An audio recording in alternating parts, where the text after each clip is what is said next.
లోక్సభలో ప్రధాన ప్రతిపక్ష నాయకుడు రాహుల్ గాంధీ తాజాగా ఒక సంచలన వ్యాఖ్య చేశారు. తన చెవిలో పోలీసులు ఒక కీలక విషయం చెప్పారని ఆయన అన్నారు.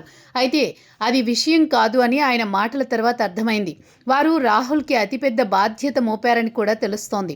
అదేంటంటే కేంద్రంలో బలంగా పాతుకుపోయిన మోదీ ప్రభుత్వాన్ని దించేయమని, ఈ విషయం తనకు స్వయంగా పోలీసులే చెప్పారని రాహుల్ చెప్పడం అది జాతీయ స్థాయిలోనే రాజకీయ చర్చగా మారింది. ఇదిలా ఉంటే ఈ మధ్యనే ప్రధాని మోదీ నివాసం వద్ద జరిగిన నిరసనలో భాగంగా తనను ఈడ్చుకెళ్తున్న సమయంలో పోలీసులు తన చెవిలో గుసగుసలాడుతూ ఈ ప్రభుత్వాన్ని దించేయండి, తొలగించండి అని తనకు చెప్పారని కాంగ్రెస్ నాయకుడు రాహుల్ స్వయంగా వెల్లడించారు.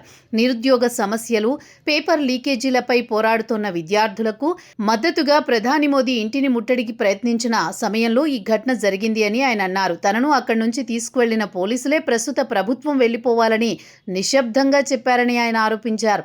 దేశ ప్రజలందరికీ వాస్తవ పరిస్థితి తెలుసని, ఇదే భావన అన్ని వర్గాల్లో ఉందని కూడా రాహుల్ పేర్కొన్నారు. దీంతో ప్రస్తుతం ఈ వ్యాఖ్యలు రాజకీయంగా అతిపెద్ద చర్చనీయాంశమయ్యాయి.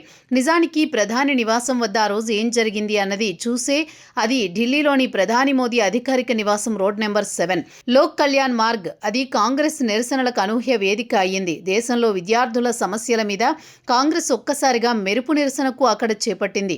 ఎలాంటి ముందస్తు సమాచారం లేకుండా నేరుగా ప్రధాని ఇంటిని ఆందోళనకు వేదిక చేసుకుంది కాంగ్రెస్ పార్టీ.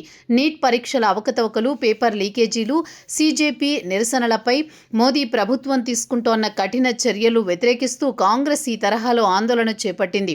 అదే నిరసనలో రాహుల్, ఇతర కాంగ్రెస్ ఎంపీలను పోలీసులు బలవంతంగా అదుపులోకి తీసుకున్నారు. దాంతో రాహుల్, ప్రియాంక గాంధీలను పోలీసులు తీసుకువెళ్లారు.